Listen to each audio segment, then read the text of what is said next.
Grapevine, Texas. Picture this.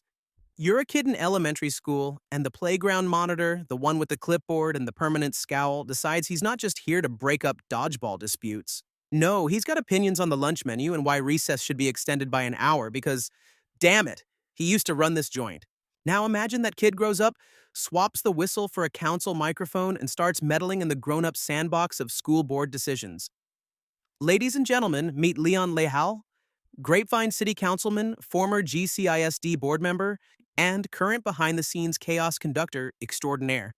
Leal, a man whose LinkedIn profile reads like a Boy Scout merit badge overload, from wrestling coach to hospital lobbyist to demander of excellence, his words, not mine, has been moonlighting as the self-appointed savior of Grapevine Colleyville Independent School District along with Mayor Darth Tater. Instead of staying in his lane, Leon veered straight into the school bus. With GCISD staring down a multi-million-dollar budget black hole, the district has been forced to play the Grim Reaper, eyeing closures for underused elementary schools. Logical? In a world where kids would rather TikTok than attend algebra? Yes. But not if you're Leon, who's treating this like his personal sequel to The Karate Kid. Tax on, consolidate off, don't you dare close my dojo. It all kicked off in October 2025 when the merry band of council cronies, led by the mustache-twirling Mayor William D. Tate, fired off a letter to GCISD Board President Shannon Braun that was less constructive feedback and more like a ransom note from a disgruntled substitute teacher. The missive demanded the district start from scratch on its Education Master Planning Committee, accused the board of stacking the deck with Colleyville citizens, because nothing says fairness like implying your neighbor's city is the villain in this Scooby-Doo episode, and suggested, wait for it, hiking taxes with copper pennies before shuttering schools. Leon, drawing on his glory days as a former trustee, signed on with the wisdom of a man who's never balanced a checkbook. But here's where the real hilarity or horror, depending on your tolerance for bureaucratic slapstick, begins. GCISD didn't just politely nod and file the letter under fan mail. GCISD hit back with a 4-page smackdown that read like a roast session at a teacher's lounge happy hour. The district called out the council's factually incorrect claims, pointing out they'd already slashed 146 full-time jobs through attrition, boosted virtual enrollment, chased grants like a dog after a squirrel, and even scored a voter-approved tax bump that netted $6 million last year. And the committee? Selected for district-wide knowledge, character, and commitment, not for living on the right side of the zip code. In short, thanks for playing, Mayor Tate and council clowns. Better luck next bake sale. Undeterred, Leon and crew doubled down, turning what should have been a sober budget chat into a full-blown soap opera.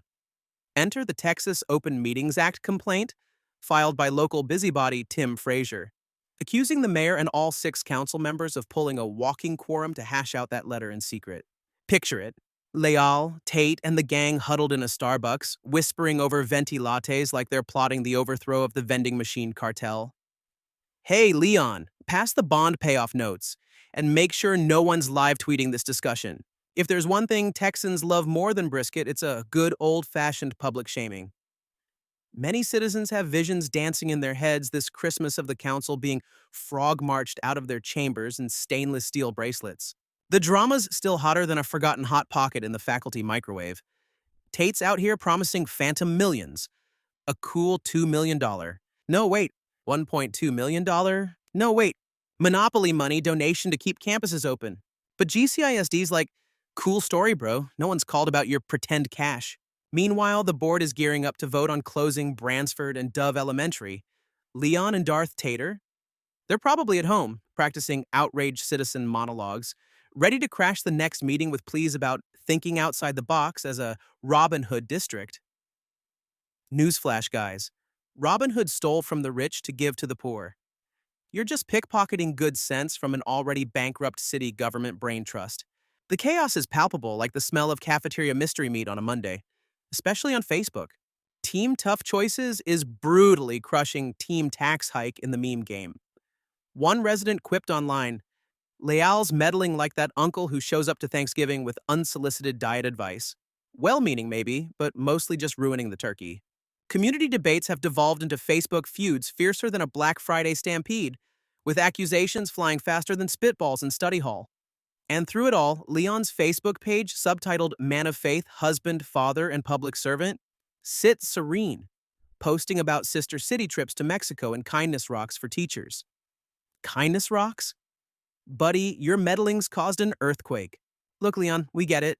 You love Grapevine like a dad loves his '98 Plymouth Breeze. It may be rusty and belching antifreeze vapor, but it's yours. Here's the brutal truth for you and Darth Tater. You're not helping. You're the ex who won't stop texting, "Hey, you up?" after the breakup. GCISD is on the verge of a red ink tsunami.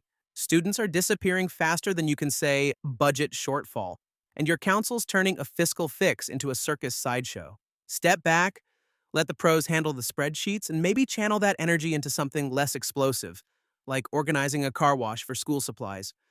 Or better yet, a wrestling match. You versus reality.